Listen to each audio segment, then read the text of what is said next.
Assalamualaikum warahmatullahi wabarakatuh. Di sini saya akan melakukan observasi untuk tugas mata kuliah teknologi ototronik berada lokasinya di bengkel MDOS. Di sini saya akan menjelaskan beberapa materi atas observasi yang saya lakukan. Di sini saya akan menjelaskan tentang sistem common rail. Common rail system ialah mesin diesel yang sistem bahan bakarnya dikontrol secara elektrikal. Pada saat mesin bekerja selalu terdapat tekanan bahan bakar yang cukup tinggi. Kontrol tekanan tinggi tersebut pada setiap injektor diatur secara independen. Sistem tekanan dan waktu penginjeksian dirancang untuk mesin high speed direct injection. Parameter injeksi seperti waktu penginjeksian, jumlah injeksi, dan tekanan dikontrol oleh Electronical Control Module atau ECM. Selanjutnya yaitu komponen sistem mesin common rail, yaitu yang pertama ECU atau Electronical Control Unit dan sensor.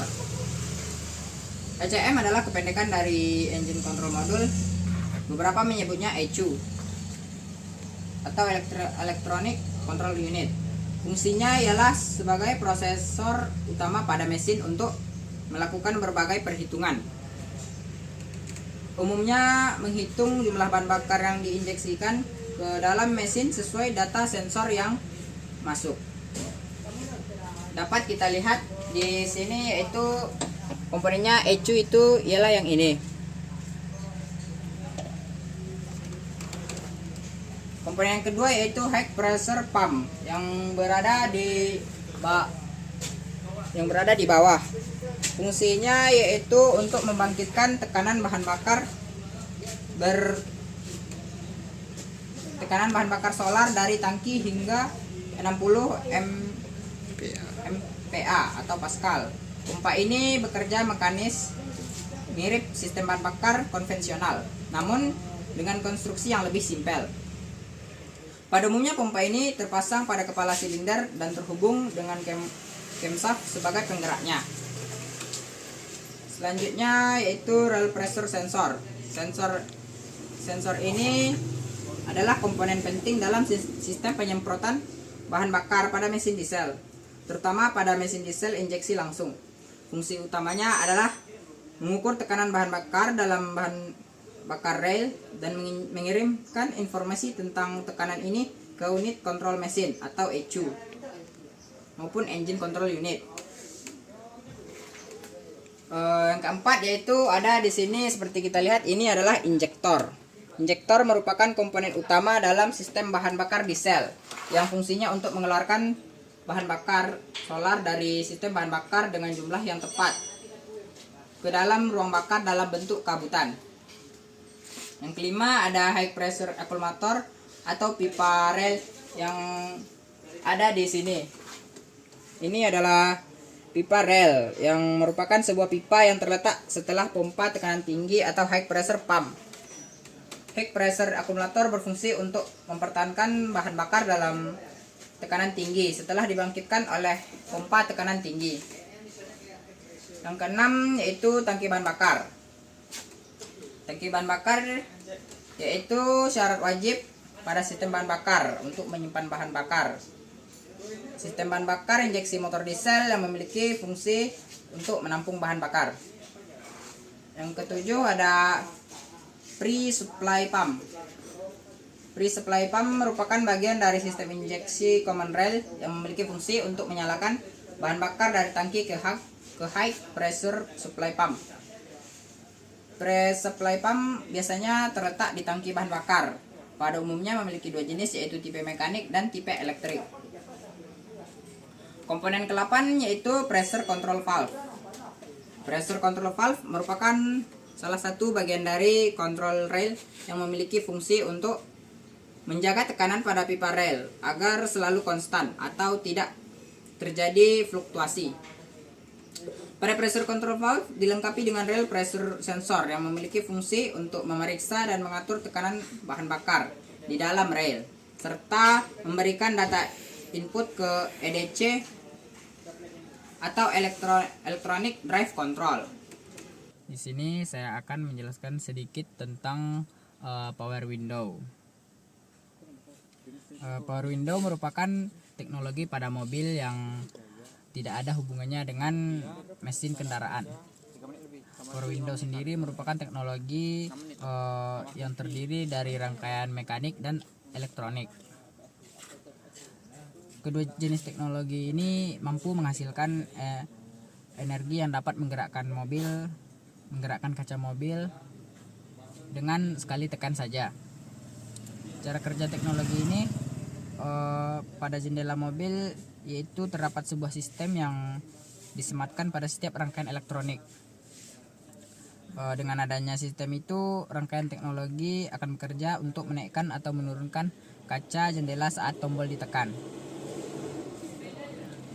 Fitur power window mobil sebenarnya tidak ada kaitannya dengan mesin kendaraan.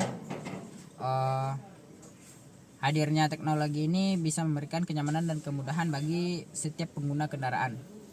Karena teknologi ini kita bisa membuka dan menutup kaca jendela mobil dengan menekan tombol saja. Selain untuk kenyamanan, power window juga dilengkapi dengan sistem keamanan, sehingga memungkinkan pengemudi bisa mengontrol dan memastikan seluruh kaca dan pintu mobil terkunci dengan baik saat berkendara, sehingga keamanan akan lebih terjamin. Selanjutnya yaitu komponen dalam power window. Power window tersusun atau terdiri dari beberapa komponen untuk mengontrol buka dan tutup kaca jendela. Power window didukung dari beberapa komponen, yaitu yang pertama aki. Aki atau dinamo power window ini berfungsi sebagai sumber listrik atau energi. Keberadaan aki ini yang akan mendorong power window bisa bekerja. Yang kedua yaitu sekring. Komponen ini berfungsi untuk membatasi arus listrik yang terlalu besar pada rangkaian teknologi power window. Sekring juga berfungsi untuk mengatur intensitas tertentu, sehingga ketika terjadi arus listrik yang besar atau berlebih, maka sekring akan memutus sehingga terhindar dari risiko kebakaran atau konsleting. Komponen ketiga yaitu saklar. Komponen ini berfungsi untuk mengaktifkan rangkaian listrik yang terdapat pada power window.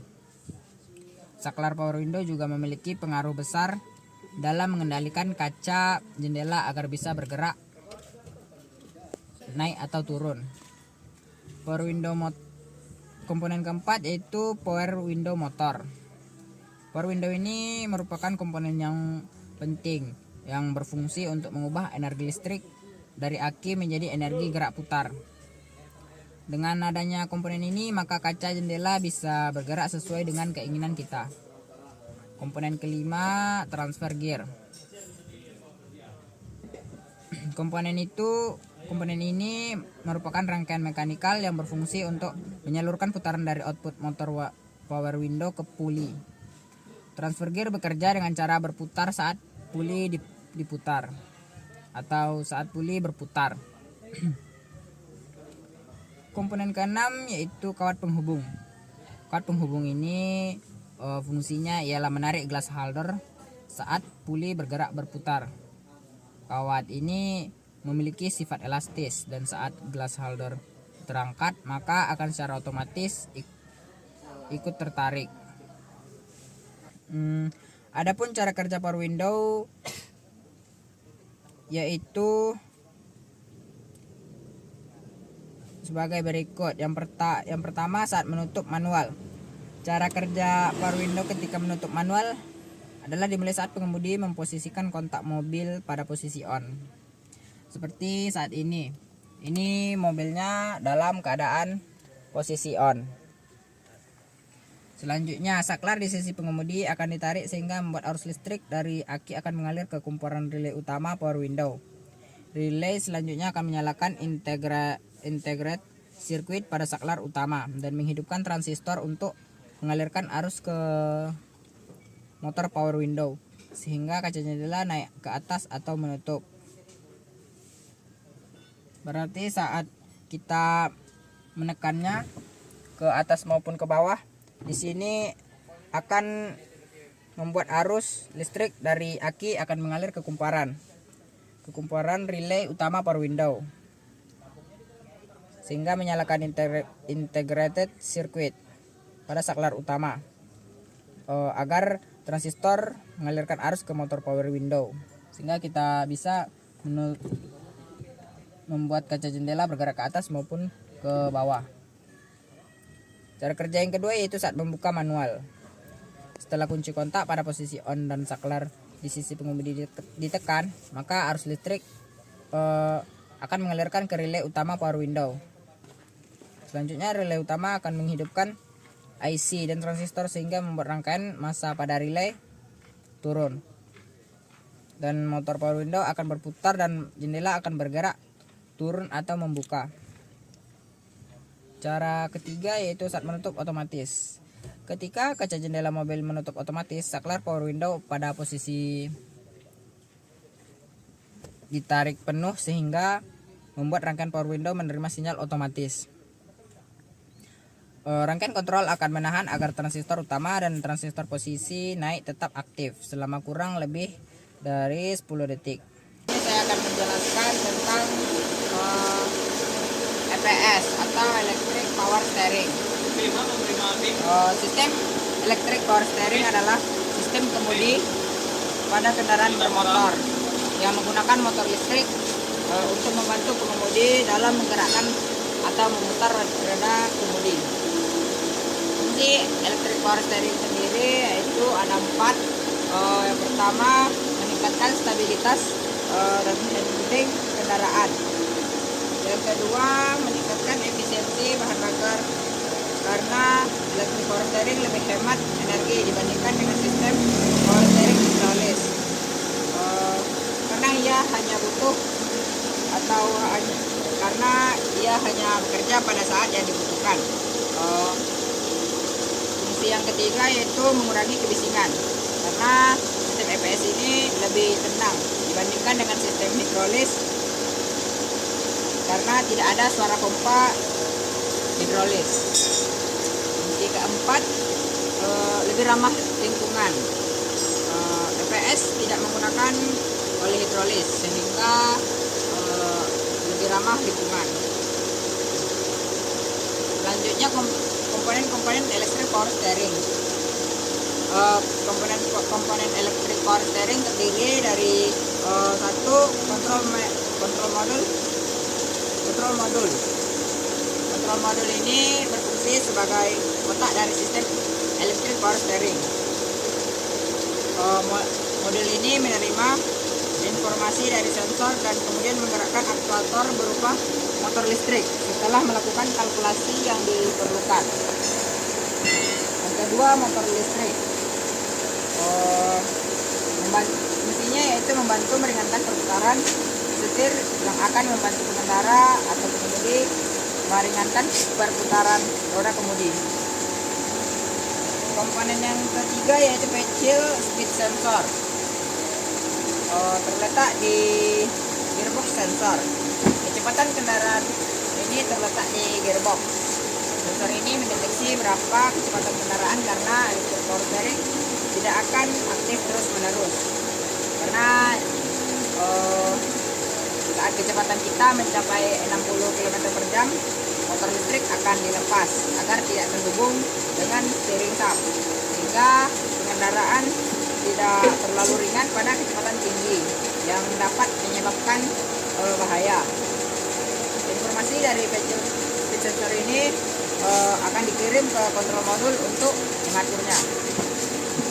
Komponen yang keempat, torsi sensor. Fungsinya yaitu memberi informasi ke kontrol modul jika setir mulai diputar oleh pengemudi. Sensor torsi akan memberikan informasi kepada kontrol modul ketika jeda.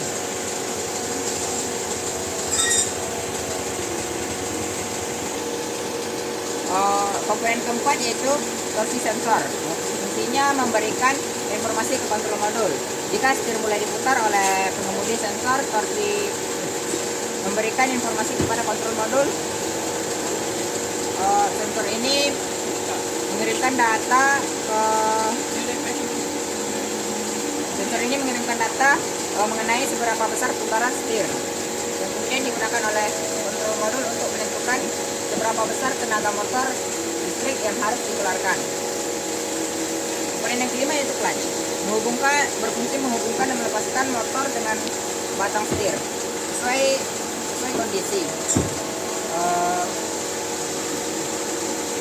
Clutch ini selain itu berfungsi untuk memutuskan dan menghubungkan dari motor listrik kapan harus diputus atau dibuka berdasarkan perintah dari kontrol modul. Agar bila kondisi tidak diperlukan, maka clutch akan memutus motor listrik misalnya kecepatan sudah tinggi atau sudah di atas 60 supaya kendaraan tetap stabil. Komponen yang keenam yaitu ada noise suppressor. Fungsinya mendeteksi mesin sedang bekerja atau tidak. Noise suppressor mendeteksi apakah mesin sedang bekerja atau tidak. Pada beberapa referensi, fungsi ini digantikan oleh engine speed sensor. EPS bisa sulit digunakan saat mesin mati karena motor listrik tidak bekerja. Dengan adanya noise suppressor atau engine speed sensor, kontrol modul dapat mendeteksi putaran mesin dan mengaktifkan motor listrik untuk menggerakkan EPS. Komponen yang terakhir yaitu onboard diagnostic display, berupa indikator di panel instrumen yang akan menyala jika ada masalah dengan sistem EPS. Indikator ini terletak di panel instrumen di dalam mobil. Indikator ini akan menyala selama sekitar 3 detik dan kemudian mati jika sistem berfungsi dengan normal. Namun jika terjadi malfungsi, indikator akan berkedip dan memerlukan pemeriksaan lebih lanjut dengan menggunakan alat scan tool. Masuk ke selanjutnya yaitu jenis EPS berdasarkan posisi motor listriknya. Kalau di depan saya ini mobil ini menggunakan sistem EPS yaitu volume assist tipe EPS atau tipe volume assist. Jenis volume assist ini yaitu adalah sistem kemudi yang menggunakan motor listrik dan sistem gigi reduksi, bukan tekanan hidrolik, untuk memberikan bantuan kemudi pada sistem EPS.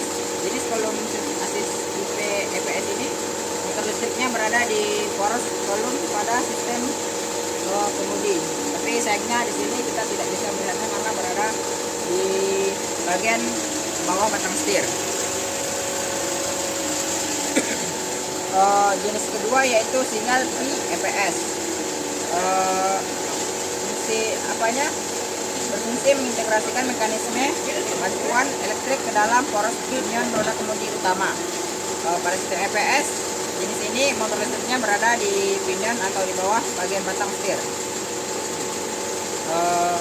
Jenis yang ketiga ada double EPS, double P EPS, atau double pinion assist tipe EPS. Tipe ini sistem kemudi ini dengan dua pinion yang memungkinkan optimasi yang lebih baik antara dinamika kendaraan dan bantuan kemudi. Pinion primer dioptimalkan untuk dinamika kendaraan dan performa. Pinion sekunder dioptimalkan untuk bantuan pengemudi atau kemudi. Jenis yang keempat ada RAPS atau Rack Assist Tipe. Rack Assist Tipe ini adalah jenis elektrik power steering yang memiliki posisi motor listriknya berada di bagian rak pada sistem kemudi. RAPS menggunakan motor listrik yang terhubung ke rak atau roda gigi kemudi untuk memberikan bantuan saat pengemudi memutar setir.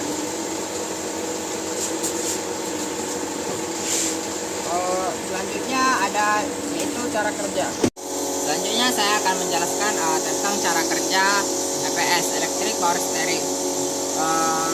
Cara kerjanya yakni saat kunci diputar pada posisi on, kontrol modul memperoleh arus listrik untuk kondisi standby. Bersama dengan itu, indikator EPS pada panel instrumen menyala. Saat mesin hidup, noise suppressor segera menginformasikan kepada kontrol modul untuk mengaktifkan motor listrik, dan clutch pun langsung menghubungkan motor dengan batang setir. Salah satu sensor yang terletak pada steering rack bertugas memberi informasi pada kontrol modul ketika setir mulai diputar. Dinamakan torsi sensor. Alat ini memberikan informasi kepada kontrol modul sejauh mana setir diputar dan seberapa cepat putarannya. Dengan informasi tersebut, kontrol modul segera mengirim arus listrik sesuai kebutuhan motor listrik untuk memutar gigi kemudi. Dengan begitu proses memutar setir menjadi ringan. Vehicle speed sensor bertugas begitu mobil mulai melaju. Sensor ini memberikan informasi bagi kontrol modul tentang kecepatan kendaraan. Jika kecepatan melampaui 80 km, maka motor listrik akan dinonaktifkan, sehingga dengan begitu setir menjadi lebih berat dan meningkatkan safety. Jadi sistem EPS ini mengatur besarnya arus listrik sesuai yang dibutuhkan oleh motor listrik dan memberikan pada tertentu jika ada malfungsi pada sistem. Jika ada salah kata, saya mohon maaf. Assalamualaikum warahmatullahi wabarakatuh.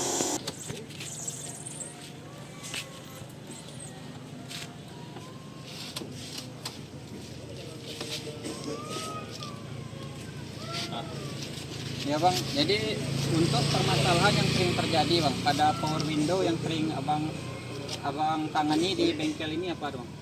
Nah, jadi power window tuh permasalahannya salah satunya adalah kacanya ini nggak mau naik gitu.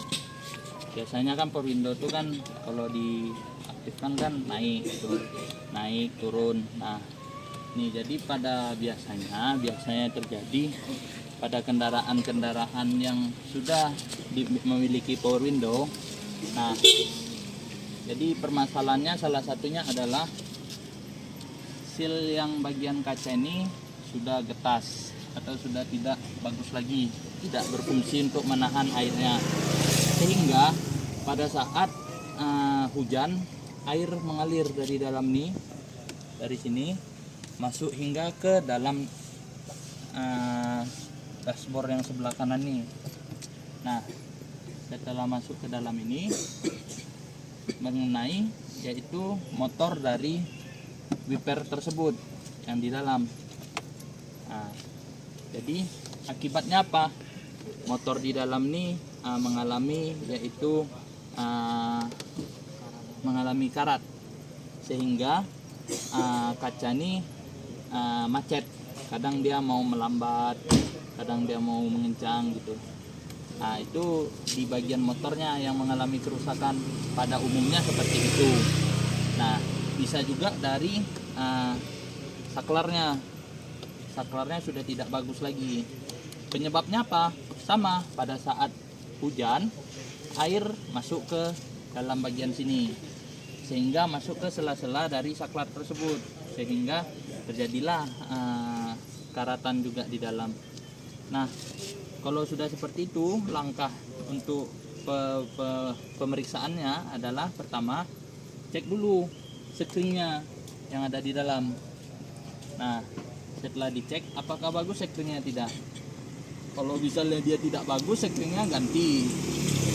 Kemudian cek dari saklar yang di bagian supir nih, dicek satu-satu dengan cara dibuka nih, kemudian dicek saklarnya, dicek satu-satu seperti itu. Kemudian dicek ada enggak api masuknya ke dalam saklar nih. Nah, penanganannya bila saklar ini rusak bisa dicek, kemudian dibersihkan dulu. Nah, berubah atau tidak dia, seperti itu.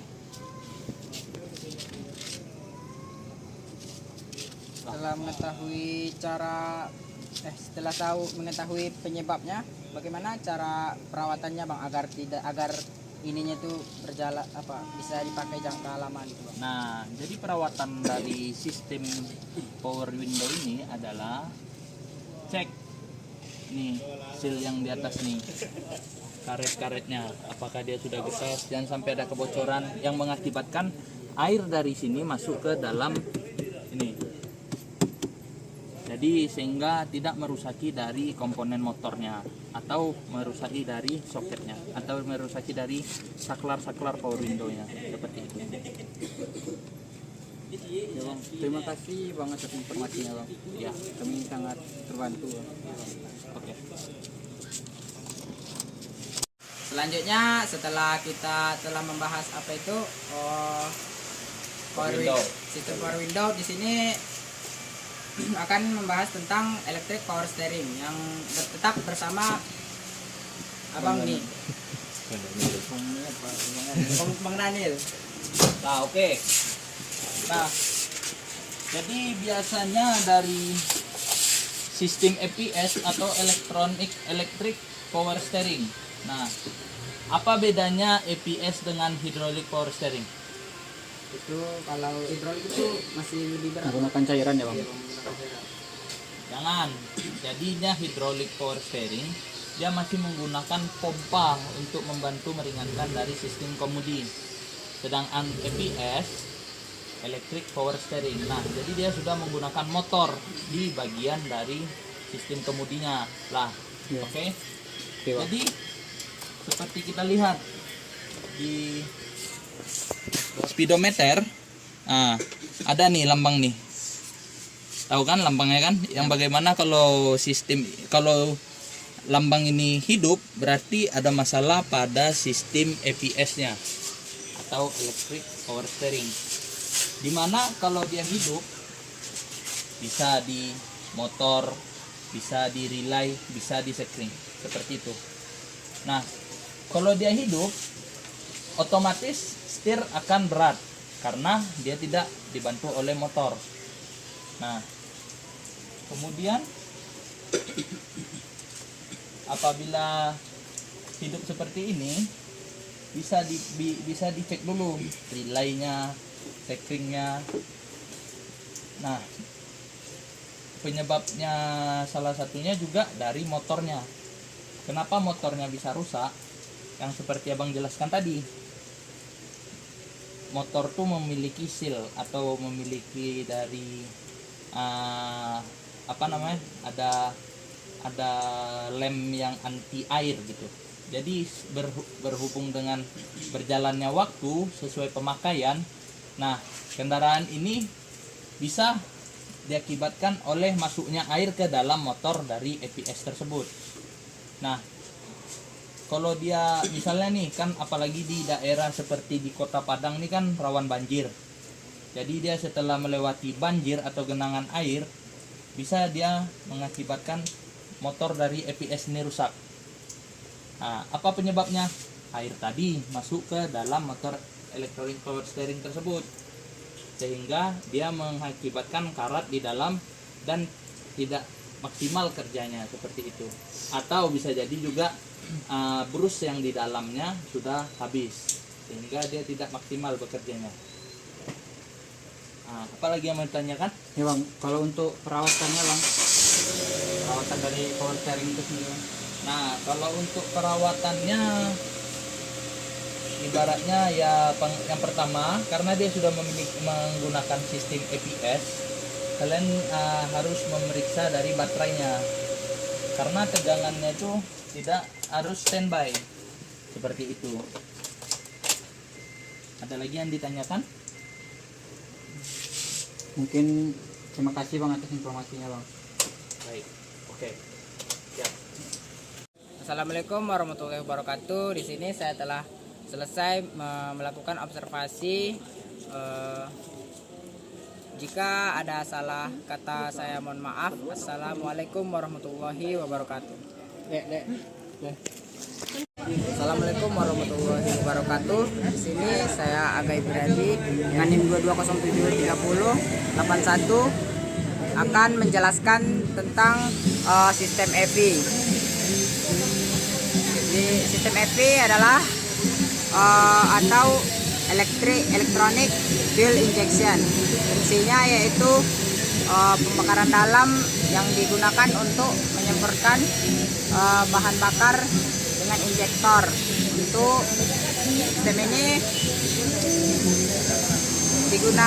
dipakai untuk menggantikan sistem karburator, dan sistem ini tentunya lebih hemat bahan bakar. Selanjutnya yaitu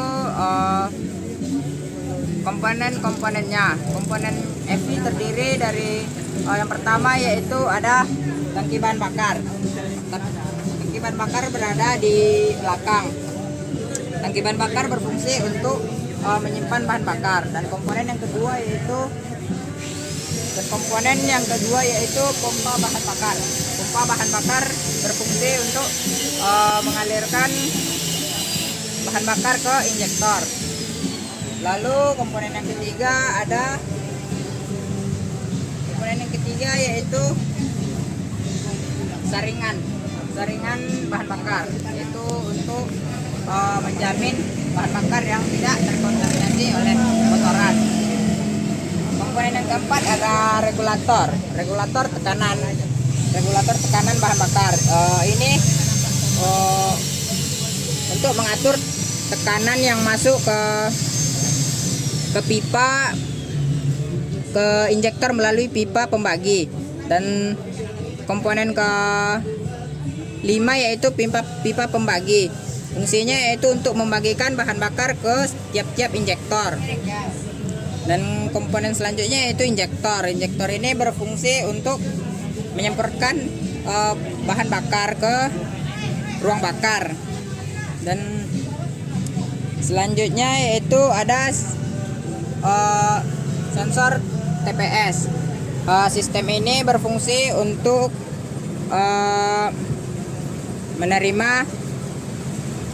mendeteksi bukaan katup gas dan diterima oleh ECU, dan ECU akan memerintahkan injektor untuk menyemprotkan bahan bakar yang dibutuhkan sesuai bukaan katup gas. Selanjutnya adalah komponen ECU. Sistem ECU ini berfungsi untuk menerima dan mengelola data-data yang diterima dari berbagai sensor untuk menggerakkan atau memerintah aktuator. Sistem EV ini salah satu keuntungan yang kita peroleh yaitu bahan bakar yang dipakai itu lebih hemat karena diatur oleh ECU. Sekian yang dapat saya jelaskan tentang EV. Salah kata saya mohon maaf. Assalamualaikum warahmatullahi wabarakatuh.